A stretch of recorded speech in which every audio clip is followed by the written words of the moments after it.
রাধে রাধে বন্ধুরা, সুপ্রভাত সকলকে। কেমন আছো তোমরা সবাই? আমাদের গল্পকথার নতুন আরও একটি ভিডিওতে তোমাদের সকলকে জানাই স্বাগতম। আজকের ভিডিওটা ছাদ থেকেই শুরু করলাম, কারণ সকালবেলা ছাদে এসেই দেখি আজকে গাছে অনেক ফুল ফুটেছে। আর আজকে তো রবিবার, সেরকম একটা কৌশিকের ধরো বেরোনোর তাড়া নেই, যার জন্য আমার সকাল সকাল রান্নাঘরে ঢোকারও তাড়া নেই। যদিও তাড়া আছে অল্প, তবুও সকালবেলা এই নিশ্চিন্ত মনে 5-10 মিনিট ছাদে কাটানোটা তোমাদের সাথে ভাবলাম একটু শেয়ারই করি। এই যে দেখছো এত বড় কুঞ্জলতা গাছটা, এটাতে তো সারা গরমকালে সেরকম ফুলই ফোটেনি। আর এই দেখো হঠাৎ করে দেখি এখন বেশ সুন্দর কুড়ি এসেছে, এবার শুধু ফুল ফোটার অপেক্ষা। এই কুন্দ ফুল দিয়ে ঠাকুরকে সাজাতে এত ভালো লাগে না। আর মাঝে তো খুব বৃষ্টি হচ্ছিলো, তারপর থেকে তো টানা রোদ দিচ্ছে, সমস্ত গাছে জানো তো দেখ পুরো কুড়ি একদম ভরে গেছে। তো সকালবেলা আজকে ছাদে গিয়ে মনটা তো ভীষণ খুশি হয়ে গেছে। আর তার মধ্যে কি বলো তো, আজকে হচ্ছে রাধাষ্টমী। তো রবিবারে তো রাধাষ্টমী ছিল। আজকে যে ব্লগটা তোমরা দেখছো এটা হচ্ছে রবিবারের ব্লগ। তো রাধাষ্টমী ছিল, তো যার জন্যে বেশ গাছে অনেক ফুল ফুটেছে দেখে মনটাও খুব ভালো হয়ে গেল যে ঠাকুরকে মন দিয়ে সাজাতে পারবো। আর এই দেখো সকালবেলা এখানে জানো কি ভাবছি, যে কতটা চুলটা কাটবো, কারণ চুলটা আমাকে ইমিডিয়েট কাটতে হবে, কারণ পুজো তো সামনে চলেই এলো।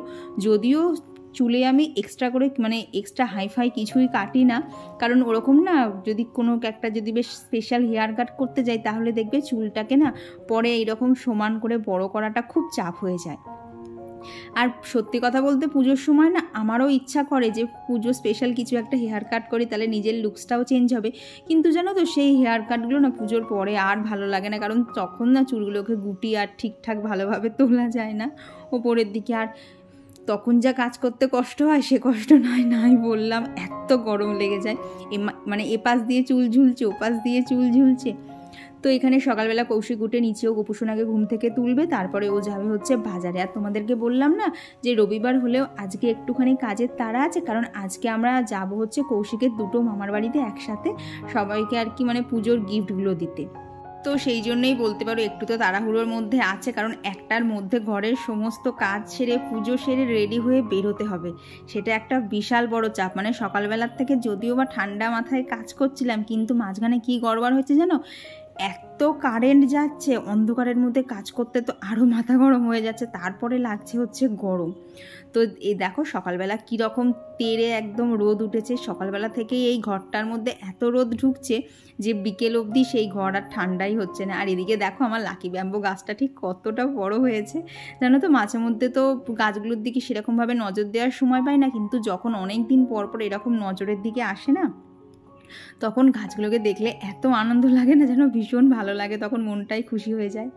আর তোমাদেরকে আগের একটা ব্লগে বলেছিলাম যে মার কাছ থেকে একটা গাছ এনেছি। তো এই দেখো এই স্নেক প্ল্যান্টটা মার কাছ থেকে এনেছি। মার কাছে অনেক হয়ে গেছিলো, মা ওটাকে যেই রিপোর্টিং করেছে, মা জানো একটা টবের গাছ থেকে 5টা গাছ বানিয়েছে। তো তার মধ্যে আমি একটা নিয়ে এসেছি, আর বাকিগুলো মার কাছে রয়েছে। এরকম একটা বড় স্নেক প্ল্যান্টের জানো তো খুব ইচ্ছা ছিল মার কাছে। এটা অনেক দিনই হয়েছিল, কিন্তু না মা সময় পাচ্ছিল না গাছটাকে রিপোর্টিং করার, কারণ অনেক দিনের গাছ তো, মাটি একেবারে শক্ত হয়েছিল। তো এই যে বৃষ্টি হচ্ছিল, তো তখনই আর কি মাটিটা নরম ছিল, মা আবার রিপোর্টিং করে একটা গাছ করে দিয়েছে। এত আনন্দ লাগে না ওই গাছটাকে দেখলে, আমার অনেক দিনের ইচ্ছা ছিল।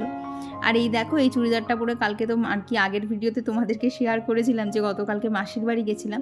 তো দেখলাম নতুন চুড়িদার একবার ওইটুকুর জন্য পরেই আবার কেচে তুলে দেবো, তো সেই জন্য ভাবলাম এখন ভাঁজ করে না বাইরেই রাখি, যদি আবার কোথাও যেতে লাগে তাহলে আর একদিন পরবো, তারপরেই না কাচবো। কারণ নতুন চুড়িদার তো একটুখানি পরেই না কাচতে কীরকম লাগছিল, তো সেই জন্য না হাওয়ায় মেলে দিয়েছিলাম, দিয়ে ভাঁজ করে রেখে দিয়েছি। আবার যখন কোথাও যেতে লাগবে টুক করে একটুখানি পরে নেব। তো ওদিকে ঘরের কাজ করতে করতে না ঘরের গাছগুলোকে তো জল দিলাম, আর যা রোদ উঠেছে ভাবলাম ছাদের গাছ কটাকেও না জল দিয়ে দিই, কারণ ওদের রোদে আমাদের ধরো মানুষেরই যা কষ্ট হচ্ছে, গাছগুলোর আর কি দোষ বলো। তবে জানো তো আজকে ছাদে হাওয়া ছিল, কিন্তু এত রোদের তাপ না, টবের মাটিগুলো সমস্ত শুকিয়ে যাচ্ছে। আর দাঁড়াও তোমাদেরকে আর একটা জিনিস দেখাই। এই দেখো এটা হচ্ছে ওই স্পাইডার প্ল্যান্টেরই একটা ভ্যারাইটি বলতে পারো। তো এই গাছটাকে না এই গোল টবটার মধ্যে বসিয়েছি, নিচে আর কি টি টেবিলের ওপরে রাখবো। তো এই গাছটা আমার কেনা না, কারণ এর একটা মাদার প্ল্যান্ট কিন্তু অলরেডি আমার কাছে আছে। এই দেখো এর চারপাশে যে কত বেবি প্ল্যান্ট বেরিয়েছে না, গুনে কুল করা যাবে না, এত বেরিয়েছে। তো সেখান থেকেই একটা বেবি প্ল্যান্ট কেটে এইখানে মাটিতে বসিয়েছি। দেখো কি দারুণ লাগছে না। আর এই দেখো এই স্নেক প্ল্যান্টটাকেও কিন্তু নতুন করে বসানো হয়েছে। সব এগুলোকে না ঠিকঠাক করে জায়গায় রাখতে হবে।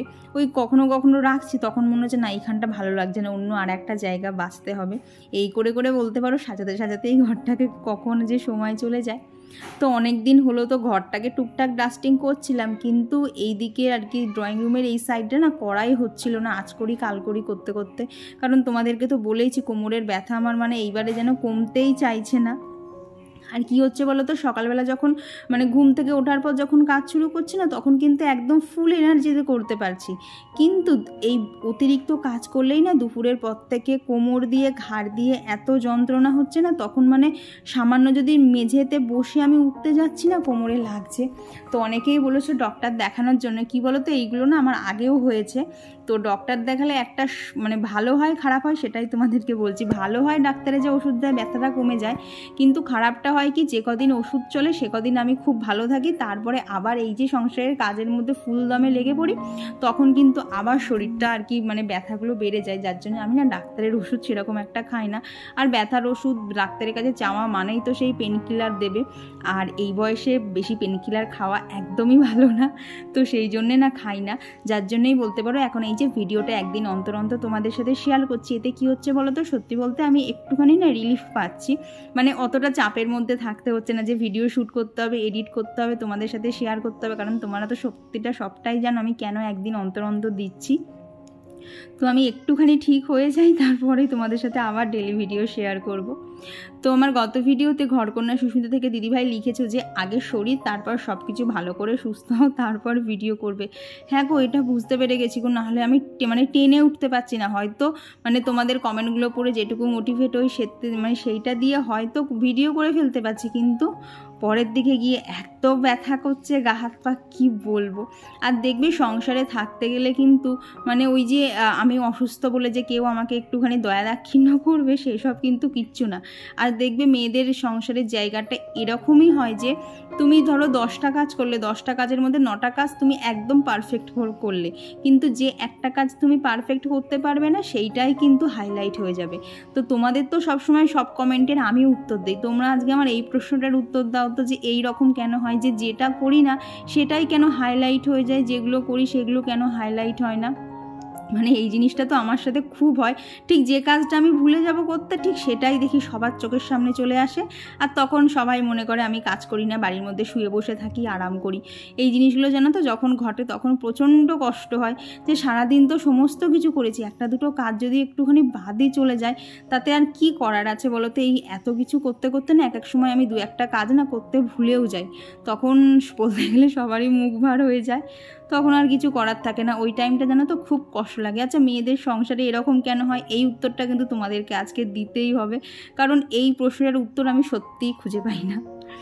তো আর গত ভিডিওতে কমেন্ট করেছিল চুমকি দিদিভাই, তো দিদিভাই লিখেছে যে আজ তোমার ভিডিও প্রথম দেখছিলাম, খুব ভালো লাগলো, থ্যাংক ইউ গো। আর কমেন্ট করেছিল লোপামুদ্রাতি, তো দিদিভাই লিখেছে তোমাকে হলুদ কুর্তিতে দারুণ লাগছিল। দিদিভাই ওটা কুর্তি না গো, ওটা চুড়িদার। আর কমেন্ট করেছিল মৌসুনা আইটি থেকে দিদিভাই, তো দিদিভাই লিখেছো ভীষণ সুন্দর লাগলো ভিডিওটা, থ্যাংক ইউ। আর মুস্কান আইটি থেকে একজন দিদিভাই কমেন্ট করেছো ফার্স্ট লাইক ফার্স্ট কমেন্ট করলাম, রিপ্লাই দিও, আমি তোমার ছোট্ট বোনের মতো, তোমার ভিডিও দেখতে খুব ভালো লাগে, থ্যাংক ইউ গো। তো এইদিকে দেখো প্রচুর জামা কাপড় সেই গতকাল কেচেছিলাম না, গতকাল কিচ্ছু গোছাতে ইচ্ছা করছিল না, 2-1টা গুছিয়েছিলাম, বাদ বাকি আর কিচ্ছু গোছাইনি। তো সেগুলোই সমস্ত গুছিয়ে সব জায়গার জিনিস জায়গায় রাখছি, আর যেগুলোই যে বিছানার নিচে দিতে হবে সেগুলো কিন্তু বিছানার নিচে দেওয়া হয়ে গেছে। আর দেখলে তো শার্টটা একদম কি সুন্দর আয়রন হয়ে গেছে। কি বলো তো ওই শার্টটা না হাতে কাঁচা ছিল, যার জন্য বিছানার নিচে দেওয়াতে সমান হয়ে গেছে, কিন্তু জানো তো যেগুলো আর কি মেশিনে সমস্ত জামা কাপড় একসাথে কাঁচা হয় সেইগুলো এমন জড়ো হয়ে থাকে না, সেগুলোকে ইস্ত্রি না করলে পারাই যায় না। আর এইদিকে কৌশিকের জামাটা রাখতে গিয়ে দেখি দেখো কখন কৌশিক এখানে জামা কাপড় হাঁটকেছে, মানে যে জামাগুলো ভালো জামা থাকে না সেগুলো আমি পেছন দিকটায় রাখি, কারণ ওগুলো তো সচরাচর লাগে না, কিন্তু যেগুলো রেগুলার ইউজ করে সেগুলো সামনে রাখি। ও দেখছি কখন এখানে জামা কাপড় হাতড়েছে, হাতড়ে এদিককার জামা ওদিক, ওদিককার জামা এদিক, এই সব করেছে।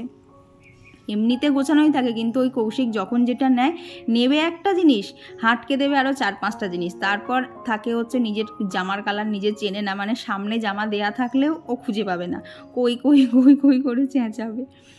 তো এইদিকে দেখো তোমাদের সাথে কথা বলতে বলতে কিন্তু অনেকটাই কাজ হয়ে গেছে। এখন বাকি যে কাজগুলো আছে সেগুলোই শেষ করি, কারণ এরপরে রান্নাবান্না করা, খাওয়া, পুজো দেওয়া, তারপর বেরোনো। তো আর আমার গত ভিডিওতে আয়ুষী কমেন্ট করেছো, আমি আয়ুষী আমাকে মনে আছে তো? হ্যাঁ গো, অবশ্যই মনে আছে। তোমার বাবা এখন কেমন আছে অবশ্যই কিন্তু জানিও। আর কমেন্ট করেছিল রাখিপাল দিদিভাই, তো দিদিভাই লিখেছে আজকের ভিডিওটা খুব সুন্দর হয়েছে, তুমি তাড়াতাড়ি সুস্থ হও। হ্যাঁ গো, তাড়াতাড়ি সুস্থ হবে বলেই একদিন অন্তর অন্তর ভিডিও দিচ্ছি, তাহলে কোমরটা একটুখানি রেস্ট পাচ্ছে, না হলে না এত কাজ করতে সত্যিই তো বুঝতেই পারো সারাদিনের শেষে কীরকম ক্লান্ত থাকে, তার মধ্যে ভিডিও এডিট, আর আমি পেরে উঠছি না। একটু রেস্ট নিয়ে নেই, আবার সব ঠিক হয়ে যাবে আগের মতো। আর কমেন্ট করেছিল শম্পা মাইতি দিদিভাই, আর কমেন্ট করেছিল সুচরিতা মণ্ডল দিদিভাই, আর স্নেহা রয় আইডি থেকে একজন বনু কমেন্ট করেছো, দিদি আমার নামটা প্লিজ নিও, আমি তোমার ভিডিও অনেক দিন ধরেই দেখি বাট কমেন্ট করি না, আজ করলাম। তবে তোমাকে একটা কথা বলে দিলাম, এবার থেকে কিন্তু মাঝে মধ্যেই করতে হবে, নাহলে তোমার নামটা কিন্তু আমার মানে ধরো মন থেকে একদমই ভুলে যাবে, কারণ প্রচুর কমেন্ট ঢোকে, তো তাই মাঝে মধ্যে একটু একটু কমেন্ট থাকলে কিন্তু আমার একটা মুখস্থও হয়ে যায় তোমাদের কমেন্টগুলো পড়তে পড়তে। অবশ্যই কিন্তু বলা, তুমি লিখেছো, বিশেষ করে তোমার ভয়েসটা খুব সুন্দর লাগে, থ্যাংক ইউ গো, তোমার কমেন্টটা পড়ে ভীষণ ভালো লেগেছে। আর কমেন্ট করেছিল হচ্ছে শাইনি গাঙ্গুলি দিদিভাই, রত্না ভৌমিক দিদিভাই, আর সুরভিদি লিখেছো আমিও শনিবারে অনেক লেট করে ঘুমাই, কারণ আজকাল নিজেকে চেঞ্জ করেছি, সানডেতে আমার মন মতো সময় করে উঠি, কারণ সবার জন্য ভাবতে ভাবতে নিজের জন্য ভাবার সময় পেতাম না, তাই এখন নিজের জন্য আগে ভাবছি, তারপর সবাই। তুমি তো তাও উঠতে পারছো, আর আমি যদি রবিবারে একটু লেট করে উঠি, তারপর সব টাইমের মধ্যে মানে ধরো লেট করে যদি আমি উঠি, তাহলে যথারীতি আমার সমস্ত কাজগুলো একটু লেটেই চলবে, সেগুলোই সবার পছন্দ হয় না। সবাই মনে করে আমি একটা মেশিন, একদম তুড়ি মারবো, একটা করে কাজ হয়ে যাবে, কিন্তু ওই কাজগুলোকে তুড়ি মেরে করতে গিয়েও যে আমার শরীরে কষ্ট হয় সেটাও কেউ বোঝে না। যার জন্য বলতে পারো ইচ্ছা থাকলেও লেট করে আমি উঠতে পারি না, ওই হয়তো আধ ঘন্টা মতো লেটে উঠলাম, এইরকমই। মানে কতদিন যে একটুখানি নিজের মতো করে ঘুম থেকে উঠিনি, নিজের মতো করে কাজ করিনি, সেটা ভুলেই গেছি। আগে যখন আঙ্কেলেশ্বরে থাকতাম তখন ছুটির দিনগুলো একদম নিজের মতো করে কাটাতাম, কিন্তু জানো তো বাড়ি আসার পর থেকে সেসব কোথায় চলে গেছে। আমি এখন ভাবি যে বিয়ের আগে আর বিয়ের পরের আমার মধ্যে কত পার্থক্য, মানে শুধু কত পার্থক্য না, মানে আকাশ পাতাল পার্থক্য, যে আমিটা আগে ছিলাম সেই আমি কত পাল্টে গেছি। তো এরই মধ্যে দেখো কারেন্ট একবার গেছিলো, আবার চলে এসছে, আবার চলে গেছে। তো এই যে কৌশিক আজকে নিয়ে এসছে হচ্ছে পার্শে মাছ, কাঁটা মাছ, আর একটু মাছের তেলও এনেছিল। তো বললাম না কারেন্ট চলে গেছিলো, তো তার মধ্যেই ঘামতে ঘামতে এই যে চাউমিন বানিয়ে খাওয়া দাওয়া কমপ্লিট করে এইবার লাগতে হবে হচ্ছে রান্নায়। তো খেতেই দেখলাম জানো তো কারেন্টটা চলে এসেছিলো, তাই একটুখানি রক্ষে তো আবার ফ্যানটা চালিয়ে খানিকক্ষণ বসে এই যে এখন রান্না করব হচ্ছে পার্শে মাছের ঝাল করব সর্ষে বাটা দিয়ে, কারণ ধরো নেমন্তন্ন আমার আর কৌশিকের দুপুরবেলা আছে, বাপি তো বললো যাবে না, তো রাত্রে তো আমাদেরকে বাড়ি এসে খেতেই হবে, তো ভাবলাম একবারেই রান্না করে রাখি, এখন একবার অল্প রান্না করব, আবার রাতে এসে রান্না করব, তো সেই জন্য ভাবলাম পার্শে মাছটা ঝাল করে রেখে যাই, এটাই বাপিরও দুবেলা হয়ে যাবে, আমাদেরও খাওয়া হয়ে যাবে রাত্রে এসে। তো সেই মতো এইখানে এই যে রান্না করে নিচ্ছি, আর এর সাথে কিন্তু ডাল, শাক ভাজা, এই সমস্ত কিছুই ছিল, তবে সেগুলো তোমাদের সাথে পুরোপুরি শেয়ার করতে পারিনি, কারণ বললাম না খুব তাড়াহুড়োর মধ্যে কাজ করেছি আজকে। তো আর গত ভিডিওতে কমেন্ট করেছিল শ্রেয়া পাল দিদিভাই, আর তিথি রাহুল আইডি থেকে দিদিভাই কমেন্ট করেছো যে আমার বাড়ি কোথায়, আমার বাড়ি হচ্ছে রানাঘাটে, আর তুমি লিখেছো আমি এখন কলকাতায় বরের সাথে থাকি, মহালয়ার পর বাড়ি যাব, আমিও তোমার মতো ব্লগ শুরু করব। হ্যাঁ গো, অবশ্যই শুরু করো, যদি কোনো হেল্প লাগে তাহলে বলো, দূর থেকে যতটা সম্ভব হয় আমি হেল্প করে দেওয়ার চেষ্টা করব।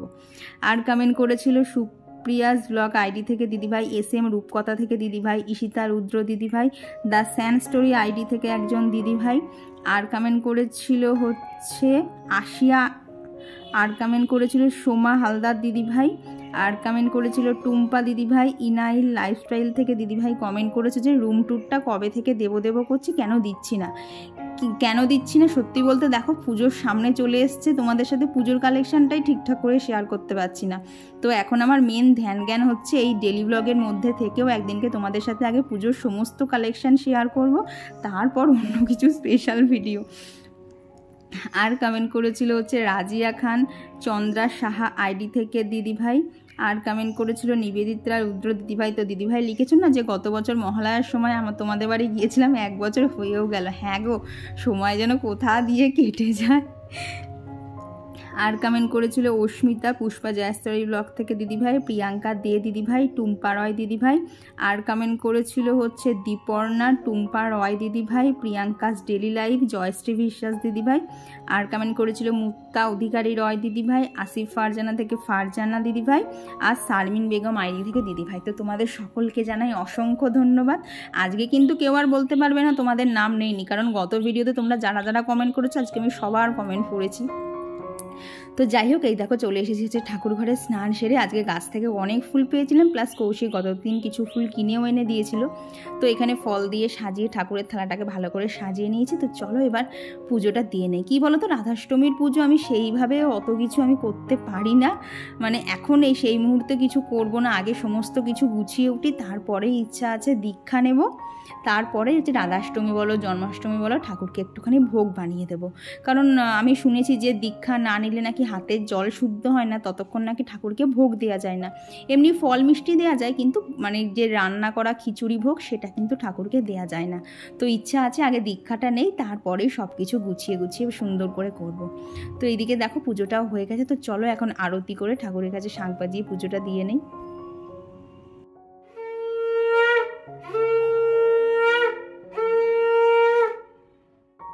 আর এই তো এখানে পুজো দেওয়া কমপ্লিট হয়ে গেছে। আর আজকে সাজানোটা ঠাকুরের সিংহাসন কেমন হয়েছে অবশ্যই জানিও, কারণ আজকে গাছে অনেক নয়নতারা ফুল ফুটেছিল। তো সেই সমস্ত ফুল, কেনা ফুল, ফুলের মালা সমস্ত কিছু দিয়ে কিন্তু আজকে ঠাকুরকে সাজিয়ে নিয়েছি। আর রাধারানীকেও কেমন লাগছে অবশ্যই জানিও, কারণ এরকম সবসময় তো সাজিয়ে গুছিয়ে দেওয়া সম্ভব হয় না, তাই যখন এরকম করে সাজিয়ে গুছিয়ে দেই না জানো তো ভীষণ ভালো লাগে। তো এখানে যা গাছের ফুল ছিল তাই দিয়ে, কেনা ফুল দিয়ে ঠাকুরকে ভালো করে পুজো দিয়ে নিয়েছি। আর এরপরে আর কোনো ভিডিও করিনি, কারণ এরপরে রেডি হওয়ার তাড়া ছিল, বেরোনোর তাড়া ছিল। তো পুজো টুজো কমপ্লিট করে এই যে রেডি হয়ে গেছি। আজকে সাজুগুজোটা একটু অন্যরকম, আজকে একটা অন্য জামা পরলাম, বাট জানো তো জামাটা একটু সিনথেটিক, তো প্রচণ্ড গরম লাগছে। তো রেডি হয়ে গেছি। আর বাজে হচ্ছে একটা, মানে এখন পুরোপুরি একটা বাজে, আমাদের 1:17 ট্রেন। এখন আর বেশি কথা বলবো না, তো চলো এখন যাই। উফ, সব সংসারের সমস্ত কাজ ছেড়ে কোথাও বেরোলো না, তো মনে হয় যেন একটা যুদ্ধক্ষেত্রে নাম লিখিয়েছি। তো চলো, আর কেমন লাগছে জানি ওই যে জামাটা। এখন আর বেশি দেখানোর টাইম নেই গো, কৌশিক বেরিয়ে গেছে, আমাকে এক্ষুনি বেরোতে হবে। চলো এখন যাই। তো বলতে পারো এক প্রকার প্রায় হাঁপাতে হাঁপাতেই বাড়ির থেকে বেরিয়েছি, মানে সেই ডেডলাইন বলে না সেই রকম হয়েছিল, যে একটা হচ্ছে আমার ডেডলাইন, আমাকে যেভাবে হোক যুদ্ধ করে হোক একটার মধ্যে বেরোতেই হবে। কারণ এই ট্রেনটা যদি মিস করি না, আবার ওই 2:10 সেই নাগাদ হচ্ছে ট্রেন, তাহলে মামার বাড়ি যেতে আরও দেরি হয়ে যাবে। আর এত ঘামছি না, দেখো আমি মানে ভিডিও করবো কি, আমি সমানে ঘাম মুছে যাচ্ছি, একদম মানে দরদর করে ঘামছি, মানে মনে হচ্ছে কী জন্যে এই জামাটা পরলাম, এর থেকে বাবা একটা সুতির কিছু পরে আসলেই হতো। তো তার মধ্যে আমাদের ট্রেন ছিল হচ্ছে লালগোলা ট্রেন। আর এই ট্রেনগুলোতে আমার আরও বেশি রাগ হয়, কারণ জানলাগুলো দিয়ে হাওয়া ঢোকে না, প্লাস দরজাগুলোও ভীষণ ছোট। তবু আর রোগকে জানো তো মানে এদিক ওদিক করে না একটা সিট পেয়ে গেছিলাম, তো জানলার ধারে বসে বসেই যাচ্ছিলাম। আর বাইরের ওয়েদারটা দেখো বেশ কিন্তু ভালো ছিল, একদম মানে সেই বলে না শরতের আকাশে পেঁচা তুলোর মতো মেঘ, ঠিক যেন সেই রকম লাগছিল। প্লাস অনেক জায়গায় তো কাশফুলও দেখলাম হয়েছে, তবে ট্রেনটা তো প্রচণ্ড রানিংয়ে ছিল, তাই সেগুলো আর ভিডিও করা যায়নি। আর এই স্টেশনটা দেখে বলো তো আজকে আমরা কোথায় এসেছি? যদিও আমি অল্প অল্প দেখেছি, দেখি তো কে কে তোমরা দেখতে পেয়েছো। তো তারপরে এই যে স্টেশন থেকে নেমে এখান থেকে একটু মিষ্টি নিয়ে নিয়েছিলাম, কি নেব ভাবছিলাম, তো তারপরে ভাবলাম মিষ্টি নিয়ে নেই, সবাই মিলে খাওয়া যাবে। তো এইখানে তারপরে মামার বাড়ি চলে এসেছি। এসেই তো সেই কি আর বলবো, পুরো গল্পের ঝুড়ি নিয়ে বসা হয়ে গেছে, যার জন্য এখানে কোনো ভিডিও করা হয়নি। আর মামি আজকে অনেক কিছুই রান্না করেছিল, এখানে ফ্রায়েড রাইস ছিল, মাটন ছিল, চাটনি, দই, মিষ্টি, শশা সমস্ত কিছু ছিল, কিন্তু ওখানে শুধু আমি ফ্রায়েড রাইস আর মাটনটাই খেয়েছি, আর চাটনিটা খেয়েছিলাম, বাদ বাকি সব কৌশিককে পার্সেল হয়েছে। কি বলতো, এত কিছু খাবার পরে না মিষ্টি ফিষ্টি খেতে একদম ভালো লাগে না। তো এখানে ওই যে মামি সার্ভ করছে, আমরা সবাই মিলে বসে গল্প করতে করতে খাচ্ছিলাম। তারপরে বসে তো প্রচুর গল্প হয়েছে, সেগুলো আর কিচ্ছু আর কি ভিডিও করব। তারপর সন্ধেবেলা ওই মামার বাড়ির থেকে বেরিয়ে যাচ্ছিলাম হচ্ছে আর একটা মামার বাড়িতে, আর এই মামার বাড়ি হচ্ছে কাঁচরাপাড়াতে। তো ওইখান থেকে টোটো করেই আমরা চলে আসতে পেরেছি। আর দেখো কাঁচরাপাড়াতে দেখে মনে হচ্ছিলো যেন আজকে কি কালকে থেকেই দুর্গাপুজো শুরু, চারিদিকে এত গান বাজছে, মাইক, ঢাকের আওয়াজ, আর কি অনেকগুলো এখানে শপিং মল আছে, তো সেখানে ওই ঢাকের আওয়াজটা না ওরা মাইকে বাজাচ্ছিল, তো সেই সব আওয়াজ মিলে না মনে হচ্ছিল যেন আজকে থেকেই পুজো শুরু। সমস্ত ঘোরাঘুরি কমপ্লিট করে বাড়িও চলে এসেছি, মাঝখানে আর ভিডিও করিনি কারণ প্রচণ্ড গরম লাগছিল। আর কি বলবো, চুড়িদারটা পরে গেছি আজকে আরও মানে এত কষ্ট হয়েছে না, সারাদিন শুধু আমি ঘামে মুছে গেছি আর ঘামে মুছে গেছি। তো বাজে হচ্ছে 11টা না 10টা 40 মতো বাজে। কদিন তো বৃষ্টি হচ্ছে, আজকে প্রচণ্ড গরম লাগে, যার জন্য আরও সারাদিন ঘুরতেও কষ্ট হয়েছে। তো বাড়ি এসে খাওয়া দাওয়া কমপ্লিট হয়ে গেছে, তারপরে ঠাকুরের পুজো দেওয়া বাকি ছিল, সেগুলো সমস্ত কমপ্লিট করেছি। আর এই তো হচ্ছে ব্যাপার। তো চলো আজকের ভিডিওটা এখানেই রাখছি, আর শরীরে এনার্জি বলে কিচ্ছু নেই। ভিডিওটা তোমাদের কেমন লাগলো অবশ্যই জানিও, ভালো লাগলে প্লিজ একটা লাইক করে দিও। তো চলো আজকের জন্য টাটা।